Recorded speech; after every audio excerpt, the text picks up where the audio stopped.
आज जो वार्ता मैं आप सबको सुनाऊंगा वो 252 वैष्णव की वार्ता में से है। वार्ता नंबर 26 नंबर की वार्ता है 252 वैष्णव वार्ता में से, जिसमें वैष्णव का नाम है हरिदास जी।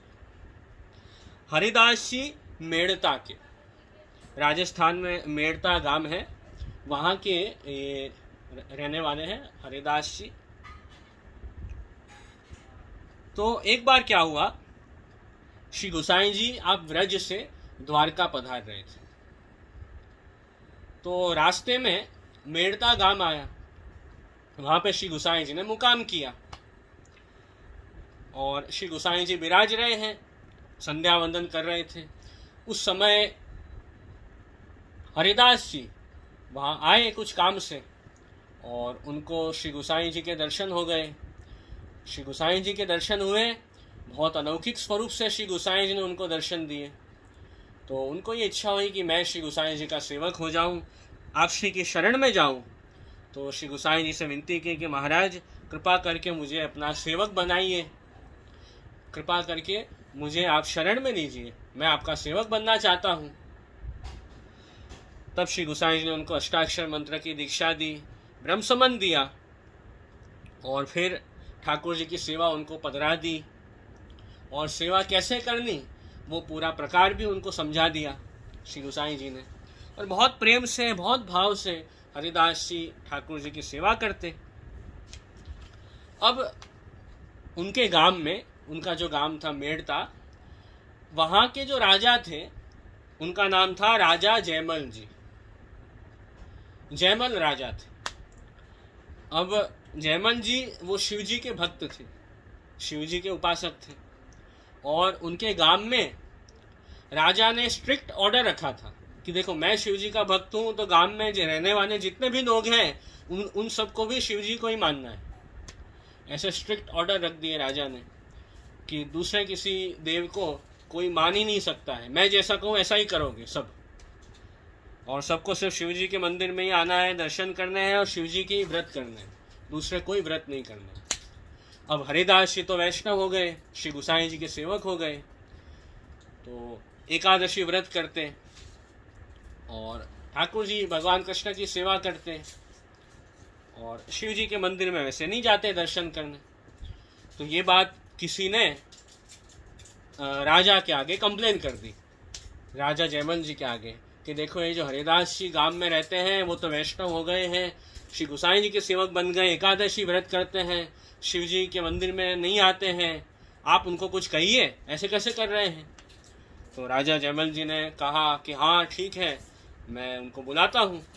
तो राजा ने फिर उनको बुलवाया, 4 आदमी उनको बुलाने गए और पकड़ के उनको लाए हरिदास जी को। हरिदास जी राजा के सामने आए। राजा ने उनको पूछा दरबार में कि अरे हरिदास, हमने सुना है कि आप वैष्णव हो गए हो, भगवान कृष्ण को मानने लगे हो और शिव जी के मंदिर में दर्शन नहीं करने आते हो, एकादशी व्रत क्यों करते हो, भगवान कृष्ण की सेवा क्यों करते हो, वो सब करने की आपको जरूर नहीं है। राजा ने उनको ऐसे डराया कि वो सब आप मत करो। तब हरिदास जी ने क्या कहा कि हम तुम्हारे गांव में रहते हैं राजा, तो ऐसा कंपलसरी थोड़ी है कि आप जैसा कहें वैसा ही हम करें। हमारा जो फेथ है, जो श्रद्धा है, वो कृष्ण भगवान में है, तो हम उनकी सेवा कर रहे हैं। तो आप हमको फोर्स तो नहीं कर सकते हो कि कृष्ण भगवान को मत मानो या दूसरे किसी देव को मानो, आप फोर्स हमको क्यों कर सकते हो। हमारी इच्छा की बात है, हम किन की सेवा करें, किन की भक्ति करें, वो हमारी इच्छा की बात है, आप जबरदस्ती नहीं कर सकते हो।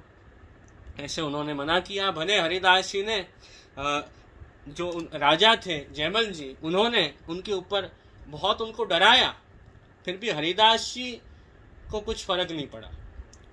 उनकी दृढ़ता ठाकुर जी में दृढ़ थी, उनको कोई बात का डर नहीं था, राजा का भी डर नहीं था। तो हरिदास जी ने तो कह दिया कि अरे राजा जयमल जी, ये तो आपके जैसे तो ऐसे कितने ही राजा हमारे जो गुरु हैं श्री गोसाई जी, उनकी शरण में रहते हैं, उनके सेवक हैं, तो आप हमें क्या ऐसे मना करोगे कि भगवान की सेवा मत करो। आपके मना करने से थोड़ी हम रुक जाएंगे। ऐसे सब बात राजा को कह दी। तो राजा जयमल जी था वो बहुत गुस्सा हो गए और गुस्से में उन्होंने आदेश दिया कि ये जो हरिदास है उनको मार दो, उनको उनकी जान दे दो। ऐसे उन्होंने ऑर्डर दे दिया राजा ने। तो फिर राजा के जो मनुष्य थे वो हरिदास जी को पकड़ के लेके जा रहे थे।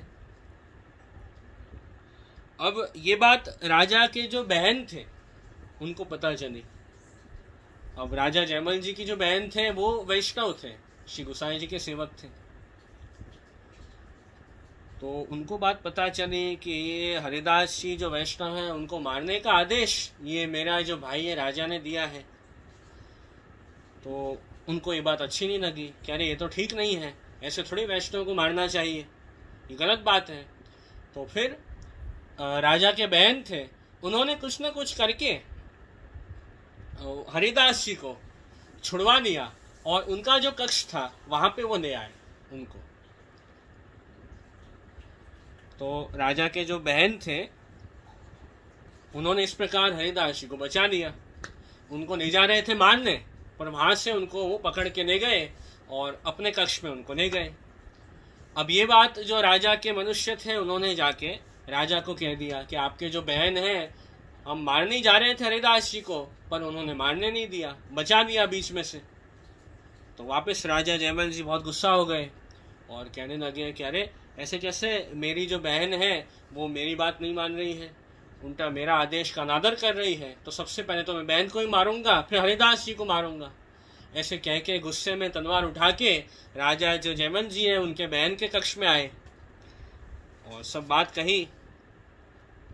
फिर राजा के जो बहन थे उन्होंने समझाया और कहा कि अरे भाई ये तो क्या करने जा रहा था, जो वैष्णव है गोसाई जी के सेवक हैं उनको तू मारने जा रहा था, उससे क्या होता है पता है, तेरा सर्वनाश हो जाता। यदि तू वैष्णव को मारता तो तेरा सर्वनाश हो जाता और हमारा पूरा कुल जो है वो नष्ट हो जाता, कुछ बचता ही नहीं। फिर ऐसा इतना बड़ा पाप हो जाता अभी यदि मैं नहीं बचाती तो ये सब बात बहन ने समझाई और कहा कि देखो एक वैष्णव भी गांव में हो तो पूरे गांव का उद्धार हो जाता है, इसलिए आप ऐसा मत करो, इसलिए वैष्णव से क्षमा मांगो कि ऐसा आपको करना योग्य नहीं है। ये सब बात राजा को समझाई। फिर राजा मन में थोड़ा डर गया कि अरे यदि मैं इनको मारूंगा तो मैं नष्ट हो जाऊंगा, ये बात तो अच्छी नहीं है। तो तुरंत राजा समझ गया और उसने वैष्णव से माफ़ी मांगी कि मुझे माफ़ कर देना, मैंने आपको बहुत तकलीफ़ पहुंचाई और मेरे कारण जो है आपको इस प्रकार तकलीफ़ हुई और मैंने आपको बहुत ख़राब वचन कहे, आपको धर्म, आपको कृष्ण भक्ति करने से मैं रोक रहा था, तो ये तो मैंने बहुत बड़ा पाप कर दिया, इसलिए मुझे आप माफ़ कर दो। और उनको रिस्पेक्ट के साथ वापस उनको घर भेज दिया। तो बहन ने उनको समझाया और फिर राजा को बुद्धि आई, सद्बुद्धि हुई कि मैं जो करने जा रहा था वो बहुत गलत था। उनको रियलाइज हुआ।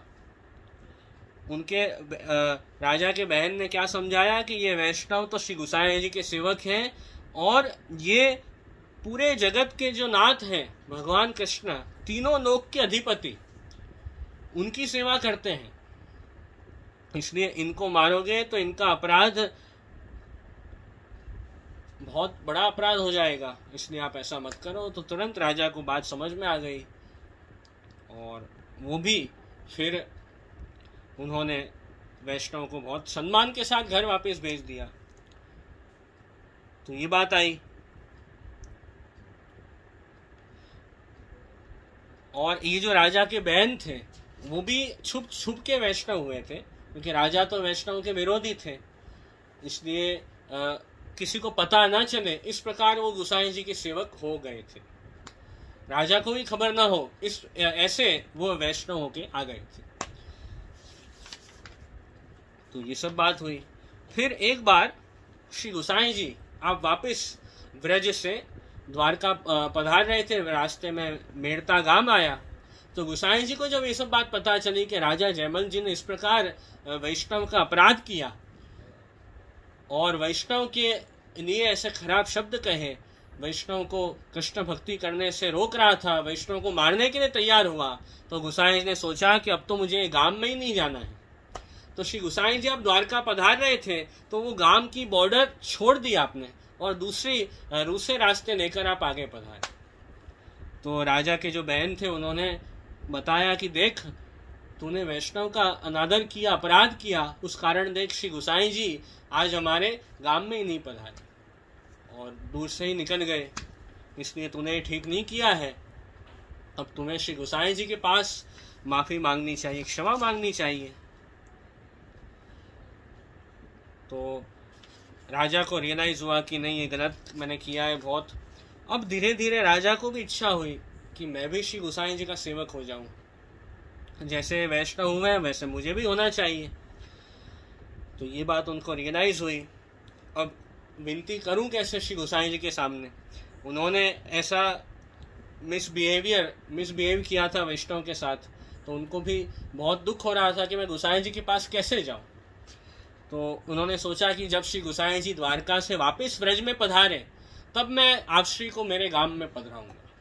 तो उसके लिए वो जो हरिदास जी थे उनके पास गए और सब बात बताई कि देखो, आप श्री गोसाई जी को विनती करना कि मुझे सेवक करने अपना, आप कहोगे तो श्री गोसाई जी जरूर मानेंगे, नहीं तो मैं जाऊं गोसाई जी के सामने तो मुझे देख के तो और क्रोधित हो जाएंगे गोसाई जी मेरे ऊपर, मैंने जो अपराध किया है उस कारण। तो ये बात हरिदास जी को ने कहा, ठीक है, आप जैसे कहें मैं आपके साथ चलूंगा। तो श्री गोसाई जी वापस जब लौट रहे थे द्वारका से ब्रज जाने के लिए, तब आप मेड़ता गांव में नहीं पधारे और वहां से ही टर्न लेके आप आगे पधार रहे थे। तो राजा जयमल जी ने देखा कि अरे गोसाई जी तो वापस यहाँ से भी आगे पधार जा रहे हैं, तो वो रास्ते में आके खड़े हो गए रथ के आगे कि आप यहाँ से आगे मत पधारो, मेरे गांव में पधारो। तो श्री गोसाई जी आपने अपना रथ रोका और हरिदास जी ने विनती की कि महाराज आप ये गांव में पधारिए, राजा का आग्रह है। तब श्री गोसाई जी वहां पे विराजे और हरिदास जी के घर आपका मुकाम हुआ। फिर राजा जयमल जी ने विनती की श्री गोसाई जी से, कृपा करके मुझे भी आप अपना सेवक कीजिए जिससे मैं भी कृष्ण भक्ति कर सकूं। तो फिर श्री गोसाई जी ने राजा जयमल जी को भी वैष्णव किया, उनको भी अष्टाक्षर ब्रह्म संबंध की दीक्षा दी, ठाकुर जी पधरा दिए और सब सेवा के प्रकार उनको सिखाया। तो आपने इस प्रकार उनके ऊपर कृपा की। तो ये वार्ता में हमने देखा कि कहाँ तो राजा जयमल जी जो वैष्णवों का विरोध करते थे, वैष्णवों का उनको मारने के लिए तैयार हो गए थे, और कहाँ अब खुद ही वैष्णव बन गए। तो कितनी बड़ी बात हो गई। तो मूल ई वार्ता का संदेश है कि हमें यदि वैष्णव का संग हो, सत्संग मिले, तो कितना भी खराब व्यक्ति भी हो वो भी सुधर जाता है। ये मेन जो है वो वार्ता का मैसेज है। तो सत्संग जो है वो जीवन में बहुत इम्पोर्टेंट है। तो हरिदास जी के संग से फिर राजा ने दूसरे सब जो गांव में रहते थे उनसे कहा, दूसरे सब लोगों से, कि अब जिनको भी गोसाई जी का सेवक होना हो आनंद से हो जाओ। तो फिर बहुत गांव, लगभग पूरा ही गांव श्री गोसाई जी का सेवक हो गया और सब ठाकुर जी की सेवा करने लगे। तो ये वार्ता में मेन सत्संग का महात्म्य है, इसलिए हमें जो है वैष्णवों का संग करना चाहिए। लौकिक संग हो वो कम करो और सत्संग ज़्यादा करो, जिससे हमारी भक्ति जो है वो बढ़े। तो पहले तो गांव में एक ही वैष्णव थे हरिदास जी, उनके कारण पूरा गांव वैष्णव हो गया। तो एक भी अच्छा जीव हो तो वैष्णव हो तो उनके संग से अनेकों लोगों का कल्याण हो जाता। तो ये सत्संग और उसका महात्म्य है। ये बात आई। दूसरी बात ये भी सीखी कि हम कोई भी धर्म जो भी हमें अच्छा लगे वो हम फॉलो करते हैं, और इसलिए दूसरे किसी व्यक्ति को ये राइट नहीं है कि हमें फोर्स करें कि आप ये धर्म फॉलो मत करो। ऐसे कोई फोर्स तो नहीं कर सकता है। जैसे वो राजा पहले शिव जी के भक्त थे, पर वो हरिदास जी को फोर्स कर रहे थे कि नहीं, मैं शिव जी का भक्त हूँ तो आपको भी मेरे जैसा ही बनना चाहिए, आप वैष्णव मत बनो, आप कृष्ण भक्ति मत करो। तो ऐसे किसी को फोर्स नहीं किया जा सकता है, वो गलत बात है। जिसकी जो भी देव में श्रद्धा है, विश्वास है, वो उसको जरूर करना चाहिए। तो ऐसे जबरदस्ती फोर्स किसी के ऊपर भी नहीं होता है, तो गलत बात है। वो भी ये वार्ता में सिखाई। और एक बात ये भी सीखी कि जो वैष्णव होते हैं उनकी रक्षा हमेशा ठाकुर जी करते हैं, उनको नुकसान ठाकुर जी नहीं पहुंचने देते हैं कोई भी बात का।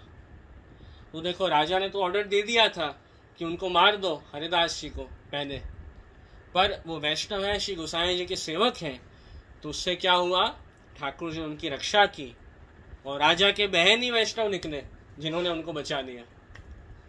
तो वैष्णव जो प्रभु की शरण में है, ठाकुर जी को जो अपना रक्षक मानता है, उसको जो है प्रभु हमेशा बचाते हैं।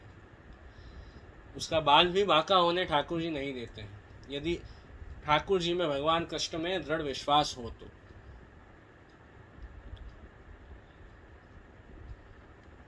श्री कृष्ण शरणम मम, हे श्री कृष्ण ही मेरे शरण मतलब रक्षक है। ये दृढ़ भाव हमें रखना चाहिए, तो प्रभु जरूर हमें बचाएंगे, उसमें बिल्कुल भी डाउट नहीं है। और हमें वैष्णव धर्म फॉलो करने में इतनी दृढ़ता होनी चाहिए, ऐसा दृढ़ निश्चय होना चाहिए कि कोई व्यक्ति भले कितना भी हमको मना करे कि आप ये सब मत करो, आप ठाकुर जी की सेवा मत करो, स्मरण मत करो, भगवान दर्शन मत करो, ऐसा कोई मिल भी जाए हमें कहने वाला, पर हमें उसकी बात सुननी ही नहीं है। उसकी बात से हमें कोई फर्क पड़ना ही नहीं चाहिए। हमें तो हम जैसे अपना धर्म पुष्टि मार्ग को फॉलो कर रहे हैं वैसे हमें करते ही रहना चाहिए। कोई गलत बात करे या बेकार की बात हमें सुनाए तो उससे हमें कोई फर्क नहीं पड़ना चाहिए, उससे हमें हमारे जीवन में कोई बदलाव हमें नहीं लाने चाहिए। हमें तो जैसे हमें श्री महाप्रभु जी ने समझाया है वैसे हमें पुष्टि मार्ग पर चलना है। तो राजा ने उनको कितना मना किया था कि आप ये वैष्णव धर्म छोड़ दो, कृष्ण भक्ति मत करो, तो भी हरिदास जी ने एक नहीं सुनी। वो उनके पुष्टि मार्ग को फॉलो करने में जो है वो दृढ़ रहे, उनकी फॉर्म दृढ़ निष्ठा थी, फेथ जो थी उनकी फॉर्म थी, इसलिए कुछ नहीं हुआ। तो ऐसे हमें दृढ़ता रखनी है अपने धर्म को फॉलो करने में। ये सब बात हमने ये वार्ता से सीखी।